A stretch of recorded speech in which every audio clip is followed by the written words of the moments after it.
వర్షం తక్కువ ఉంది. తక్కువ వర్షం ఉన్నప్పుడు ఏం అద్భుతాలు చేయొచ్చు? తక్కువ వర్షం ఉన్నప్పుడు పాడి పరిశ్రమను అభివృద్ధి చేయొచ్చు, పూల పరిశ్రమను అభివృద్ధి చేయొచ్చు, టమాటాలు అనుకోండి, టమాటాలు చట్నీలు పెట్టచ్చు, టమాటా నుంచి జ్యూస్ తీసుకోవచ్చు. ఇట్లాంటి ఆలోచనలు ఇప్పుడు మన మహిళలు ఏం చేస్తారు? ముఖ్యంగా గల్ఫ్ దేశాలకు వెళ్లేది జిల్లా ఏది అంటే నిజామాబాద్ జిల్లా. ఆ నిజామాబాద్ జిల్లాలో ముఖ్యంగా నిజామాబాద్ రూరల్ అసెంబ్లీ సెగ్మెంట్ లోపల 2 గ్రామాలు 4 గ్రామాలు 2 మండలాలు సెలెక్ట్ చేయడం. ఇది 2 సంవత్సరాల పాటు ఈ ప్రాజెక్ట్ నడుస్తుంది. ఇక్కడ ఏంటి అంటే అన్ని రకాలుగా వ్యవస్థలు ఉంటాయి. ఈ ఊరు నుంచి ఎవరైనా ఈ 4 గ్రామాల నుంచి కొత్తగా ఎక్కడికైనా వెళ్తున్నారంటే వాళ్లకు స్కిల్ టెస్ట్ చేపించడము. ఇప్పుడు ఇక్కడ మన బిల్గల్లో ఎన్ఎస్సీ ఉంది, నేషనల్ అకాడమీ ఆఫ్ కన్స్ట్రక్షన్. అక్కడ 3 నెలల పాటు మన హాస్టల్లో ఉన్నట్టు ఉచిత భోజన వసతి సౌకర్యం ఇచ్చి మొత్తం ఆ కిట్ ఇచ్చి కూడా పంపిస్తారు, సర్టిఫికెట్ ఇస్తారు. అట్లా నిజామాబాద్ ఉంది, హైదరాబాద్ లో ఉంది. తర్వాత ప్రీ డిపార్చర్ ఓరియంటేషన్ అంటే మనం ఏ దేశం పోతున్నాం, అక్కడ చలి ఉంటుందా, ఎండ ఉంటుందా, అక్కడ ఏం భాష మాట్లాడతారు, ఏం మతం ఉంటుంది, ఏం చేయొచ్చు, ఏం చేయకూడదు అనే ఫుల్ ట్రైనింగ్ ఇవ్వడం జరుగుతుంది. నువ్వు పోయే పని అది నీకు వచ్చా లేదా అనేది చూడడం. తర్వాత ఈ మోసాల బారిన పడకుండా ఉండడం కోసము ప్రభుత్వమే, తెలంగాణ రాష్ట్ర ప్రభుత్వమే ఏజెంట్ లైసెన్స్ తీసుకుంది. అంటే ఇప్పుడు ప్రైవేట్ బస్సు ఆటోలు, ప్రైవేట్ ఆటోలు ఎట్లుంటాయో, ఆర్టీసీ బస్సు ఒక సర్కార్ ఎట్లా నడుపుతుందో అట్లా ఈ ఏజెన్సీ వ్యవస్థ కూడా తెలంగాణ ప్రభుత్వం ఒక టామ్కామ్ అనే ఒక వ్యవస్థను ఏర్పాటు చేసి Telangana overseas man power company అని చెప్పి అక్కడ ఎలాంటి డబ్బులు తీసుకుని ఉండదు. ఈ మధ్యన కూడా ఇజ్రాయెల్ కు ఈ ప్రాంతం నుంచి 170 మంది మీరు నిజామాబాద్ జిల్లా, ఉమ్మడి నిజామాబాద్ జిల్లా నుంచి జస్ట్ టికెట్ డబ్బులు కట్టుకొని పోయింది. అంటే అదొక ప్రభుత్వ వ్యవస్థ. అట్లనే తర్వాత వాపసు వచ్చిన తర్వాత 10 ఏళ్ళు 20 ఏళ్ళు పోయినా మనం ఇంటికి రావాల్సిందే. ఇంటికి వచ్చిన తర్వాత మన పరిస్థితి ఏంటి?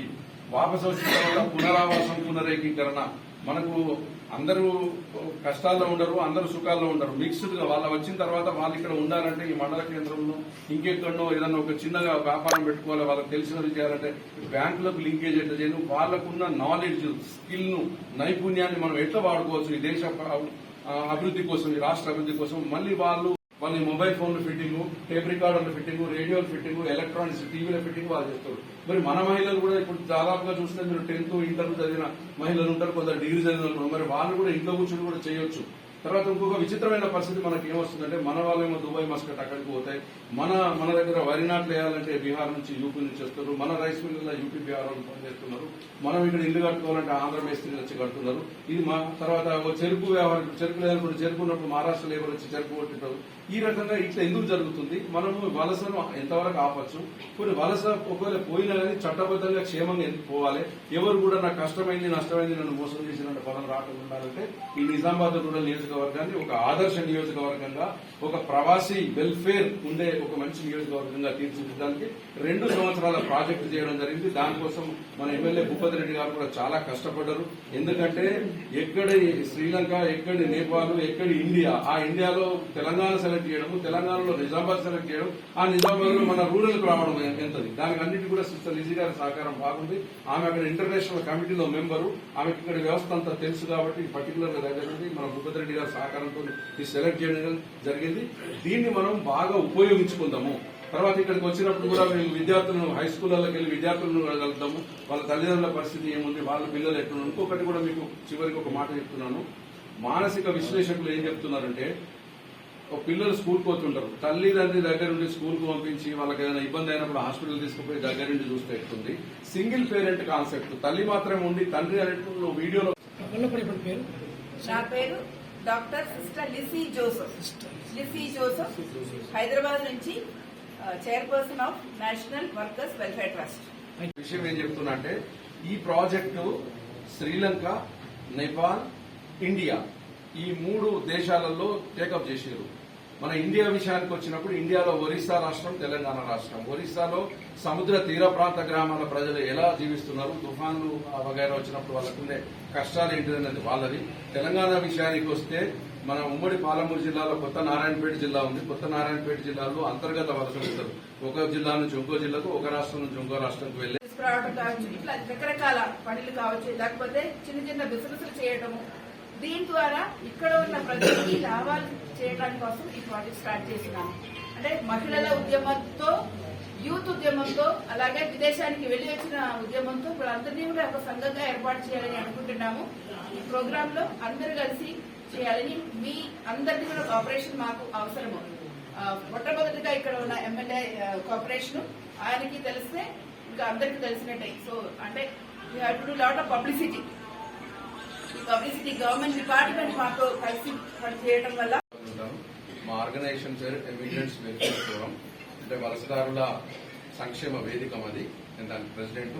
గల్ఫ్ కార్మికుల సంక్షేమం కోసం పాటుపడే సంస్థ మాది. ఇప్పుడు ఈ రోజు ఈ నిజామాబాద్ జిల్లాకు ఈ ప్రాజెక్టు పనిలో వచ్చినాము. ఇది ఇంటర్నేషనల్ ఆర్గనైజేషన్ ఫర్ మైగ్రేషన్, తర్వాత food and agriculture of UNO, అంటే ఐక్యరాజ్య సమితి అనుబంధ సంఘాలు ఈ జిల్లాను ఎంపిక చేసింది. గల్ఫ్ వలసలకు వెళ్లేవారు గల్ఫ్ బాధితులు కాదు, గల్ఫ్ భాగ్యవంతులుగా ఉండాలి. బాధితులు కాకుండా వాళ్ళు భాగ్యవంతులుగా ఉండాలి, క్షేమంగా ఉండాలి, మంచిగా ఉండాలి అనే ఉద్దేశంతో ఇది చేయడం జరిగింది. అయితే మనకు దేశ స్థాయిలో అంతర్జాతీయ స్థాయిలో తెలంగాణ ప్రభుత్వం అంటే ఒక మంచి దృష్టి వచ్చింది. ఎందుకు వచ్చిందంటే గతంలో గల్ఫ్ బాధలను సరిగా పట్టించుకోలేదు. కానీ ఇప్పుడు వచ్చిన కాంగ్రెస్ పార్టీ రేవంత్ రెడ్డి గారి ప్రభుత్వం ఏంటంటే గల్ఫ్ కార్మికుల కోసము ఒక జీవో, వాళ్ళ సంక్షేమం కోసం ఒక జీవో తీసింది. అందులో ఏంటి అంటే గల్ఫ్ బాధితుల పిల్లలు, గల్ఫ్ కార్మికుల పిల్లలకు గురుకుల పాఠశాలల్లో అడ్మిషన్స్ ఇవ్వడము, తర్వాత గల్ఫ్ కార్మికుల కుటుంబాలు ఏదైనా ఒక ఫిర్యాదు చేయాలంటే హైదరాబాద్ లోని ప్రజాభవన్ లో ప్రతి మంగళవారం, ప్రతి శుక్రవారం ఉదయం 10 నుండి మధ్యాహ్నం 1 గంట వరకు స్వయంగా వచ్చి వాళ్ళ దరఖాస్తులు ఇవ్వచ్చు. మూడవది ఏంటంటే ఎవరైనా దురదృష్టవశాత్తు గల్ఫ్ దేశాల్లో చనిపోయినట్లయితే ఆ కుటుంబాన్ని ఆదుకోవడానికి ఒక 5 లక్షల రూపాయల మృతధన సహాయం ఎక్స్గ్రేషియా ఇవ్వడం, ఇంకా భవిష్యత్తులో కూడా గల్ఫ్ వర్కర్స్ వెల్ఫేర్ కోడ్ ఒక మంచి ఎన్ఆర్ఐ పాలసీ తీయాలనే సంకల్పంతో ఉంది. దానికి మన నిజామాబాద్ రూరల్ ఎమ్మెల్యే భూపతి రెడ్డి గారి కృషి కూడా ఎంతో ఉంది. ఇవన్నీ విషయాలు తెలిసినటువంటి అబ్జర్వ్ చేస్తున్న అంతర్జాతీయ సంస్థలు కూడా మనల్ని ఇక్కడ సెలెక్ట్ చేసింది. వాళ్ళు ఒక పరిశీలన చేసినప్పుడు ఏంటంటే అత్యధిక మైగ్రేషన్ ఎక్కడ ఉంది అంటే నిజామాబాద్ రూరల్ లో ఎక్కువ మైగ్రేషన్ ఉంది అని చెప్పి ఇక్కడ పర్టికులర్ ఒక నియోజకవర్గాన్ని సెలెక్ట్ చేశారు. అయితే మీకు ఒక యూత్ ఎడ్యుకేషన్ చేసుకుని అటు తిరగకుండా, సర్టిఫికెట్ లేకుండా దేశానికి వెళ్లకుండా అట్లా ఉండకుండా ఒక స్కిల్ ట్రైనింగ్ చేసుకొని ప్రొఫెషనల్ గా విదేశానికి వెళ్తే ఎంత లాభం రావచ్చు. అంటే ఇప్పుడు మనం ఫిలిప్పీన్స్ కానీ అట్లా ఉన్న రాష్ట్రాలు చూసుకుంటే అక్కడ యూత్ దేశవ్యాప్తంగా వెళ్తున్నారు. ప్రతి ఒక్క అన్ని రాష్ట్రానికి వెళ్తున్నారు, అన్ని దేశానికి వెళ్తున్నారు. ఆ దేశంలో వెళ్ళేటప్పుడు వాళ్ళకి సర్టిఫికెట్స్ ఉంది, స్కిల్స్ ఉంది, లాంగ్వేజ్ స్కిల్స్ ఉంది, నైపుణ్యాలు ఉన్నాయి. ఇదన్నీ పెట్టుకొని వాళ్ళ they are progressing in life. అక్కడే అలా మన యూత్ కూడా ఎందుకు తయారు కాకూడదు. సో మేల్ కావచ్చు, ఫీమేల్ కావచ్చు, అక్కడ ఉన్న ప్రాంతంలో కూడా మనం వెళ్ళొచ్చు. కానీ అక్కడ కొన్ని క్రమశిక్షణ ఉంది, ఎడ్యుకేషన్ ఉండాలి, సర్టిఫికేషన్ ఉండాలి, స్కిల్ సర్టిఫికేషన్ ఉండాలి. ఇదన్నీ తీసుకొని వెళ్తే they can also become successful migrants.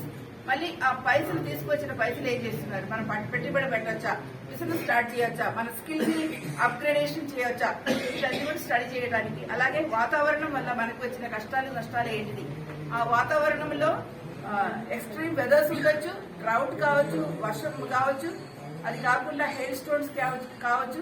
ఇట్లున్న సందర్భంలో డిపార్ట్మెంట్, మహిళా women and child welfare department, అలాగే Telangana overseas man power company limited, TOMCOM అని, ఇంకా దాంతో పాటు మిగిలిన పిఓఐ ప్రొటెక్ట్ ఆఫ్ ఇమిగ్రెంట్స్, అలాగే డిస్ట్రిక్ట్ అడ్మినిస్ట్రేషన్ వాళ్ళందరూ కూడా కలిసి ఈ ప్రోగ్రామ్ ఇంప్లిమెంట్ చేస్తుంది. ఈ ఇంప్లిమెంట్ చేసే ముందు ఒకటేమో స్టడీ జరిగింది. ఫస్ట్ ఒక పైలట్ స్టడీ జరగడం జరిగింది. ఈ ప్రాంతంలో ఈ తెలంగాణలో ఏ జిల్లాలో ఎక్కువ శాతం వలస కార్మికులు ఉన్నారు, ఒకటేమో ఓవర్సీస్ వలస కార్మికులు, ఇంకా రెండోది ఇంటర్ స్టేట్ వలస కార్మికులు. దాంట్లో ఇంకా ఆ 4 డిస్ట్రిక్ట్స్ ప్రపోజల్ చేస్తే దాని నుంచి 2 డిస్ట్రిక్ట్ మాత్రమే ఇప్పుడు సెలెక్ట్ చేశారు. ఇది ఒక పైలట్ ప్రోగ్రామ్ గా నడుస్తుంది. నిజామాబాద్ అంతర్జాతీయ వలస గురించి, అలాగే Narayanpet overseas inter district migration గురించి సెలెక్ట్ చేసుకున్నారు. సో ఈ ప్రోగ్రామ్ ఇనిషియేట్ చేసే ఒకటి వలస అంటే సేఫ్, ఆర్డర్లీ, రెగ్యులర్ మైగ్రేషన్ ఎలా వెళ్ళాలి, ప్రాపర్ ప్రొసీజర్ ద్వారా, ప్రిపరేషన్ ద్వారా, సర్టిఫికేట్ తో సహా, అలాగే ప్రీ డిపార్చర్ ఓరియంటేషన్ తీసుకొని క్షేమంగా వెళ్లి ఎలా లాభంగా రావచ్చని అది ఒక అంశాలు. అగ్రికల్చరల్ లేబరర్స్ అంటే అగ్రికల్చర్ ఎలా ఉన్న అగ్రికల్చర్ ఇక్కడ జరుగుతుంది, దాంట్లో ప్రాబ్లం ఏంటిది, ఏం మంచిగా జరుగుతుంది, ఏం మంచిగా జరగటం లేదు. మనం ఒట్టి అగ్రికల్చర్ మీద డిపెండ్ అయి ఉండాలా, లేకపోతే ఇంక వేరే ఏదైనా చేయొచ్చు, మన జీవనోపాధి కోసం వేరే ఏదైనా చేయొచ్చు. దాని గురించి ఒక స్టడీ జరిగింది, ఒక పైలట్ స్టడీ కూడా జరిగింది లాస్ట్ 1 వీక్ లో. ఇంకొకటి మహిళలు ఏం చేస్తున్నారు, ఈ పురుషులందరూ కూడా దేశానికి వెళ్తారు, వాళ్ళ మహిళలు ఇంటిలో కూర్చున్న మహిళల పరిస్థితి ఏంటిది. ఇది ఈ రోజు ఒక ప్రిపరేషన్ మీటింగ్ అన్నమాట. ఈ ప్రిపరేషన్ మీటింగ్ లో ఈ 4 విలేజెస్ విజిట్ చేసి అక్కడ ఉన్న సెక్రటరీస్ కానీ, పంచాయతీని కానీ, మిగిలిన ప్రజలతో మహిళా ఉద్యమాలు కార్యక్రమాలు చేసేవాళ్ళు కావచ్చు, వాళ్ళతో కలిసి ఒక చిన్న మీటింగ్ పెట్టుకొని పరిచయం చేయాలని ఉద్దేశంతో వచ్చాను. దాని భాగంగా సార్ని కలవటం కూడా మంచిదే, ఎందుకంటే ఈ ప్రోగ్రామ్ ని ఎక్కువ పబ్లిసిటీ ఇచ్చి ప్రజల సహకారంతో ముందు తీసుకెళ్లాలని మా ఉద్దేశం. అంటే ఒక ఎన్జిఓని సెలెక్ట్ చేయడం కూడా కారణం అదే. అన్ని సంస్థలు, స్టేట్ గవర్నమెంట్, డిస్ట్రిక్ట్ అడ్మినిస్ట్రేషన్ కలిసి ఇంకా ఎన్జిఓ సహాయంతో ఇక్కడ ఇంప్లిమెంటేషన్ జరుగుతుంది. దాంట్లో అన్ని డిపార్ట్మెంట్ ఇప్పుడు చూసుకుంటే అగ్రికల్చరల్ డిపార్ట్మెంట్. నేను హైదరాబాద్ నుంచి వచ్చాను. మా సంస్థ పేరు national workers welfare trust. First of all welcome to Reddy గారికి నమస్తే. మీ ఊరికి రావడం జరిగింది. మేము ఈరోజు 4 విలేజెస్ విజిట్ చేశాను. ఇక్కడ నిజామాబాద్, అలాగే అటువైపు నారాయణపేట అని 2 డిస్ట్రిక్ట్స్ సెలెక్ట్ చేయడం జరిగింది. ఈ ఉద్దేశం ఏంటంటే అంతర్జాతీయ సంస్థలు ఐఓఎం కానీ ఎఫ్ఏఓ కానీ కలిసి వచ్చి కొన్ని ఏరియాలో కొన్ని పైలట్ ప్రోగ్రామ్స్ పెట్టాలని అనుకుంటున్నారు. ఆ పైలట్ ప్రోగ్రామ్ లో ఒక 6 months ప్రోగ్రామ్ ఇక్కడ నిజామాబాద్, జగత్యాల్లో జరిగింది. అంటే రెగ్యులర్, ఆర్డర్లీ, సేఫ్ మైగ్రేషన్ అని కాన్సెప్ట్. దాంట్లో వలస కార్మికులు ఎందుకు విదేశానికి వెళ్తున్నారు అంటే ఆ వలస అనేది అడ్రస్ చేయడం ఒకటి. రెండోది ఫార్మర్స్ అంటే ఎంతో మంది వలస వ్యవసాయ కూలీలు కూడా విదేశానికి వెళ్తున్నారు. వాళ్ళ పరిస్థితి ఏంటిది, దీన్ని పట్టుకొని ఇంకా ఒక అంశాలు ఏంటంటే వాతావరణం. ఈ వాతావరణం వల్ల ఎట్లా అగ్రికల్చర్ కి ఎఫెక్ట్ అవుతుంది, వలసని ఎలా ఎఫెక్ట్ అవుతుంది, దాని మీద ఈ 3 అంశాలు కలిపి ఎఫ్ఏఓ కానీ ఐఓఎం కానీ ఒక పైలట్ ప్రోగ్రామ్ మన దేశంలో పెట్టారు. దానికోసం తెలంగాణ సెలెక్ట్ చేశారు, ఇప్పుడు అలాగే ఒరిస్సా కూడా సెలెక్ట్ చేశారు. ఈ 2 రాష్ట్రంలో ఈ ప్రోగ్రామ్ మొదలవుతుంది. ఇప్పుడు ఈ ఫిబ్రవరి నుంచి స్టార్ట్ అవుతుంది. దానికోసం మేము ఇక్కడ ఒక పైలట్ విజిట్ గా వచ్చారు. ఒఫీషియల్ గా ప్రోగ్రామ్ స్టార్ట్ కాలేదు. నెక్స్ట్ వీక్ నుంచి ఐఓఎం